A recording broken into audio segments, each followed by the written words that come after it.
Vous ne ménagez aucun effort. L'ambition vous anime. Vous souhaitez exercer votre profession avec la plus grande des compétences. Nous sommes enseignants, également très ambitieux. Nous souhaitons vous voir accroître vos domaines de compétences. Nous nous intéresserons aujourd'hui au volet écrit de vos productions multimédia. Nous faisons la promotion de formulations rigoureuses, précises, qui inspirent le professionnalisme. Voilà faire œuvre de maître dans le domaine du multimédia. Autant les volets techniques que communicationnels seront achevés et inspireront le sentiment du professionnalisme. Vous serez recherché. Le précédent atelier vous a fourni des techniques de rédaction avec les dictionnaires, facilitant la description de vos réalisations. Appliquez-les.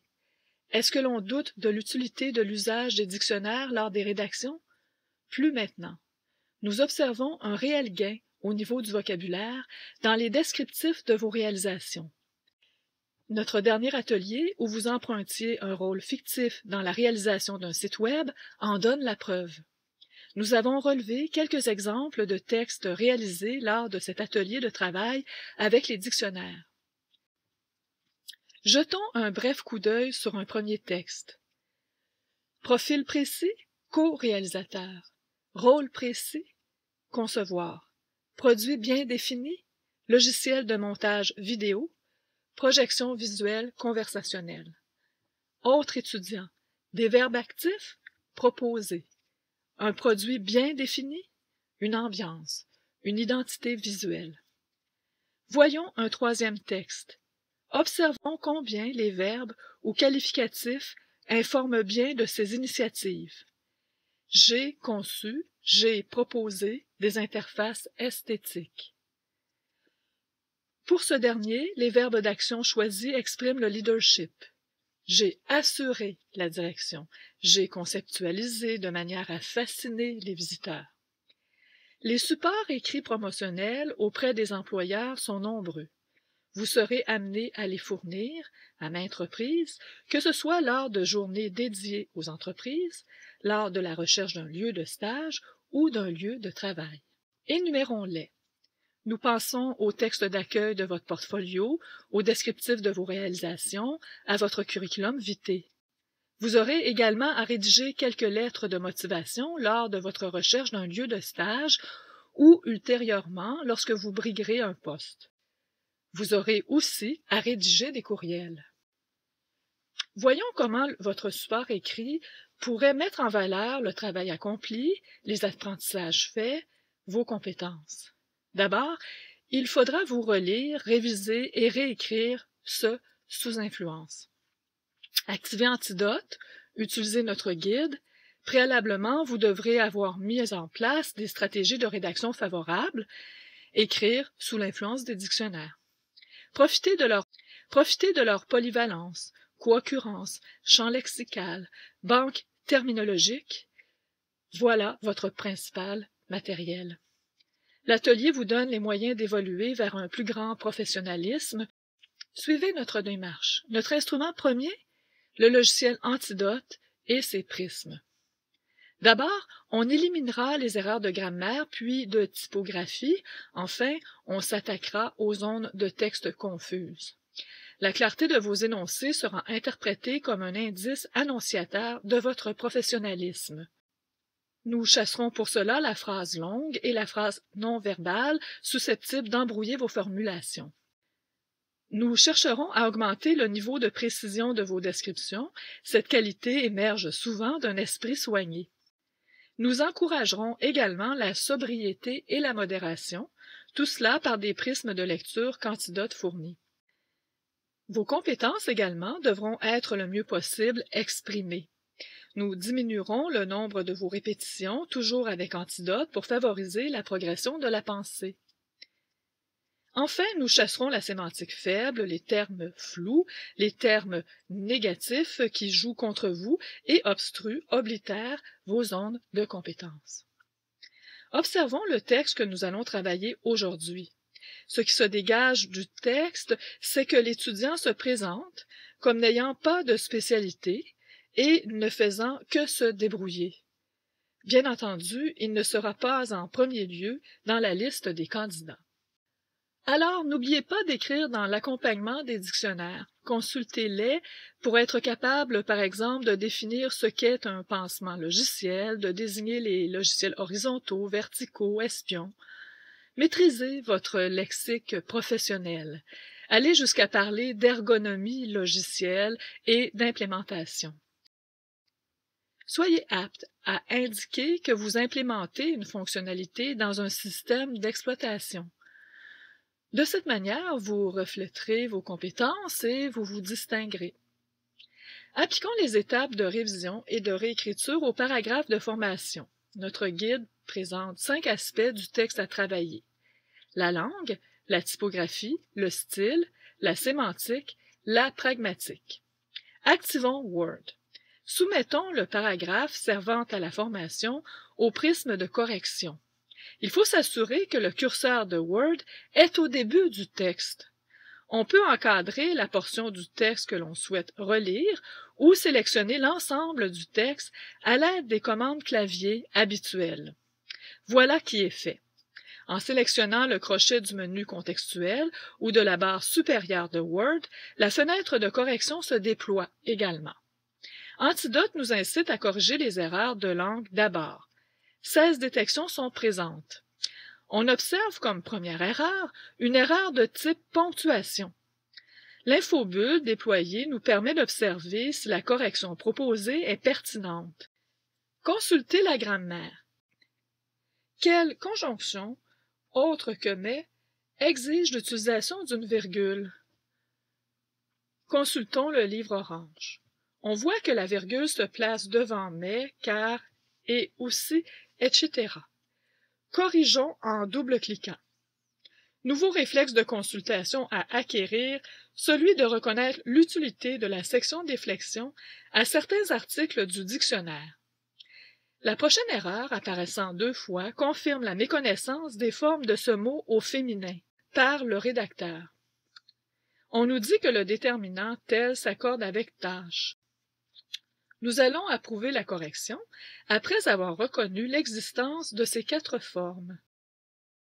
La prochaine erreur vient d'une méprise d'Antidote qui, ne recensant pas le langage CSS dans son dictionnaire, perçoit sa forme comme associée à une erreur d'orthographe. Mais il nous avise également qu'il y a dans cette phrase une rupture syntaxique qui l'empêche d'agir adéquatement. Il faut bien entendu vérifier. Comme il ne s'agit pas d'une erreur, nous indiquons d'ignorer ce signalement. Le prochain signalement est traîne. Pour cette erreur, nous allons consulter le dictionnaire d'Antidote. D'abord, le dictionnaire de sens. On se voit confirmer que dans la nouvelle orthographe, il n'y a plus de circonflexe à la lettre I.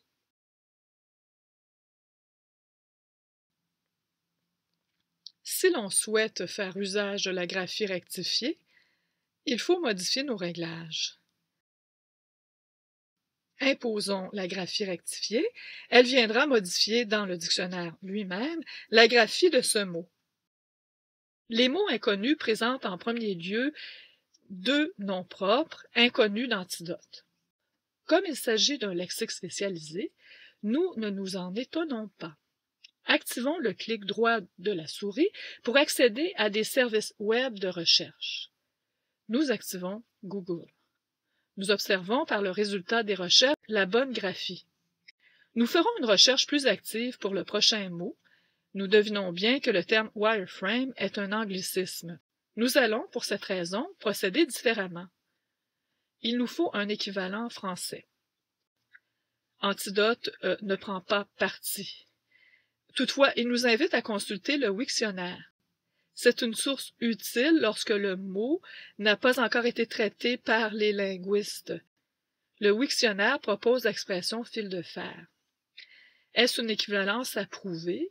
Observons ce que propose le Grand Dictionnaire terminologique de l'Office québécois de la langue française. Celui-ci suggère plusieurs termes tels que maquette conceptuelle, ébauche structurelle, structure filaire. Afin de faire le bon choix, on doit approfondir notre connaissance du sens contextuel associé à l'expression en consultant plus intégralement la fiche. Le termium, correspondant à la Banque terminologique du gouvernement du Canada, retient les expressions maquette fil de fer et maquette fonctionnelle. Il est bon d'observer que plusieurs entrées du termium sont trilingues, français, anglais, espagnol. Voilà un avantage indéniable pour les étudiants hispanophones. Les ondes de texte jugées confuses sont signalées par un pointillé orange. Divers facteurs peuvent nuire à la lisibilité de la phrase et occasionner des ruptures syntaxiques. Les guides de rédaction d'Antidote recensent les principaux facteurs de rupture. Il manque un mot dans la phrase. Une virgule est manquante, superflue ou mal placée. La phrase est trop longue. Des éléments inhabituels peuvent gêner l'analyse d'Antidote. Des formules chiffrées, des notations spéciales, des formes concaténées. Certains mots sont inconnus d'Antidote. Le style de phrase est elliptique ou télégraphique, voire poétique. Plusieurs mots manquent dans la phrase affichée à l'écran. Intéressons-nous au segment « Ce que j'aime le plus » dans le multimédia. Le multimédia désigne des techniques, des produits, une industrie, des entreprises. Vos intérêts devront être précisés. Quel aspect du domaine? Votre enthousiasme concerne des projets. Exprimez-le clairement. Marquez cet intérêt avec le présentatif « c'est », vu l'allongement de la phrase. Vous avez attiré l'attention du lecteur sur ce que vous aimez le plus dans les projets multimédia. Il vous faut ramener notre attention sur cette idée. La virgule de redite est requise. Ce que j'aime, c'est. Première solution. Bien que je ne me définisse pas de profil précis, ce que j'aime le plus dans les projets multimédia, c'est de faire. Le jargon professionnel n'a pas sa place dans un écrit. Le CSS est un langage. Évitons le raccourci.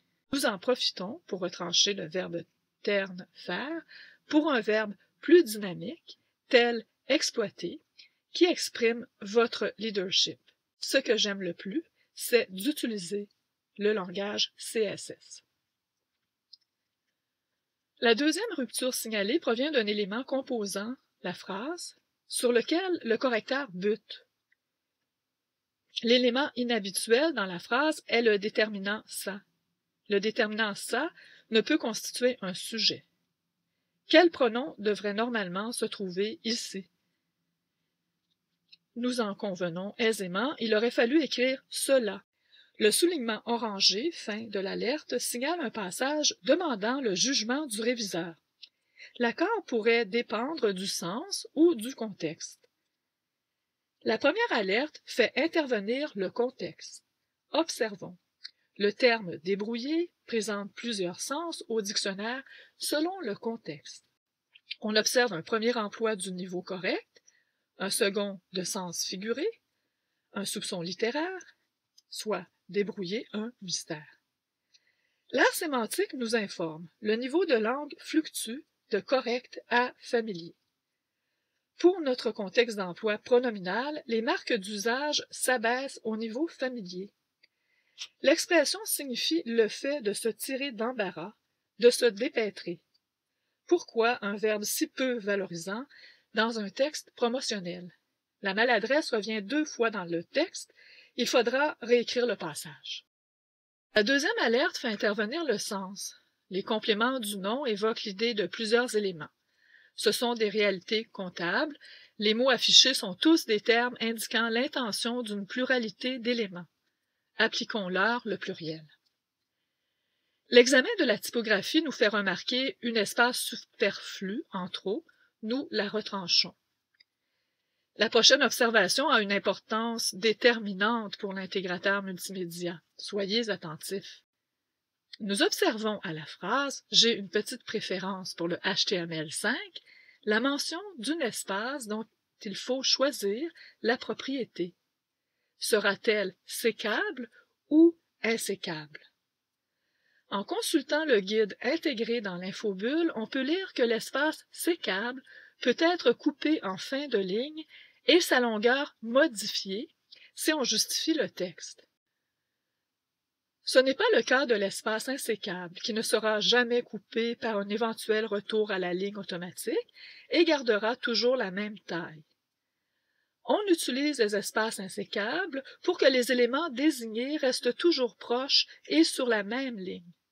Ces préoccupations peuvent avoir une incidence pour les contenus numériques. Selon les ordinateurs, tablettes, téléphones intelligents utilisés, l'étalement du texte pourrait, sans l'attribution d'un caractère insécable, varier et créer des ruptures illogiques entre certains éléments.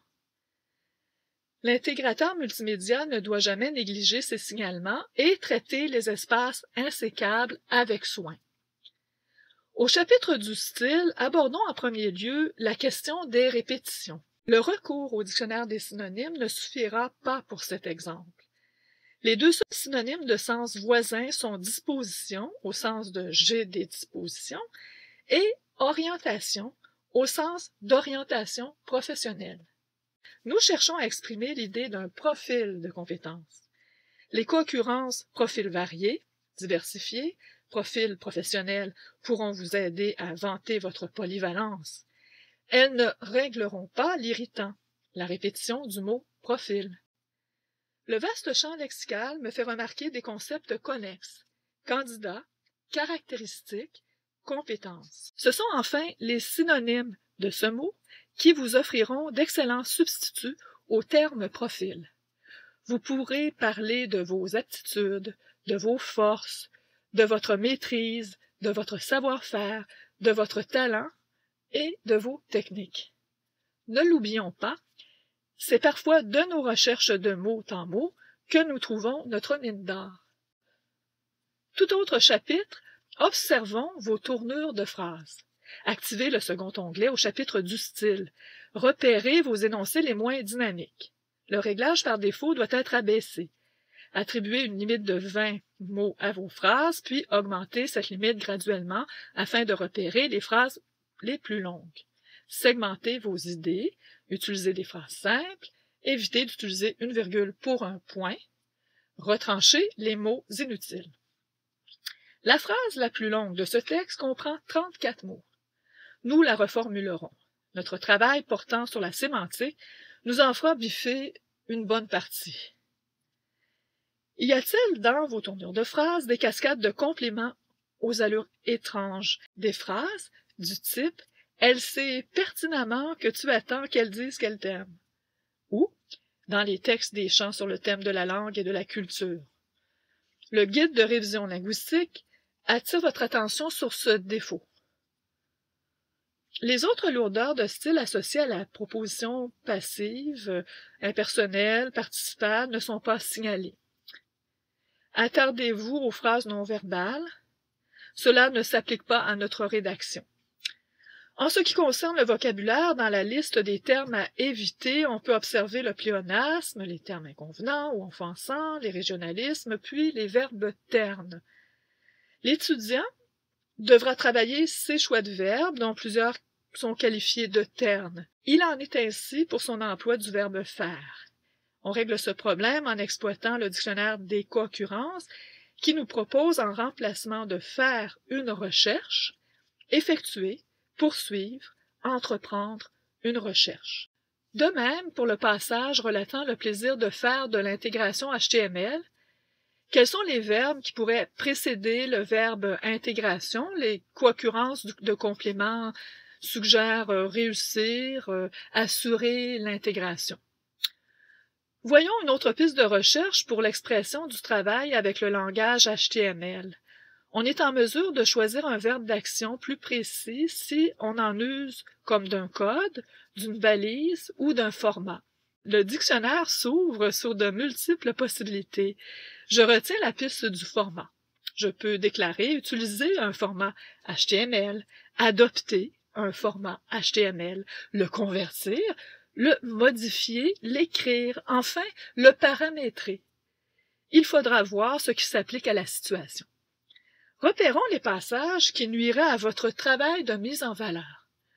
Le filtre négatif du prisme révision sémantique pourra vous permettre de repérer les termes dépréciatifs Ici, il ne s'agira pas de retirer l'expression concernée ou de la remplacer par un synonyme neutre. Le passage sera à retrancher complètement vu la forte charge négative associée à la scène. Vous auriez utilisé une logique négative. Ne décrivez pas ce que vous n'êtes pas. Attardez-vous à ce qui vous définit. Empruntez une syntaxe affirmative ciblant vos compétences. 3 phrases seront à réécrire vu la logique négative adoptée. Ne donne pas, ne définissent pas, ne m'empêche pas. Observez également les passages qui seraient associés à une sémantique faible. Soyez direct. Les mots de sens faible devront être remplacés par un mot précis. Plutôt que de meilleures méthodes, écrire des méthodes adéquates, appropriées. Plutôt que telle ou telle tâche, précisez quelle est la tâche que vous maîtrisez. Dernière étape, évitez la surenchère du moi. Le pronom « je » revient souvent dans un texte promotionnel, c'est tout naturel. Surveillez toutefois les passages familiers, s'y produit une surenchère du moi que l'on doit éviter. Restez professionnel. Reformulez les passages où vous pouvez donner à votre expérience un tour plus objectif.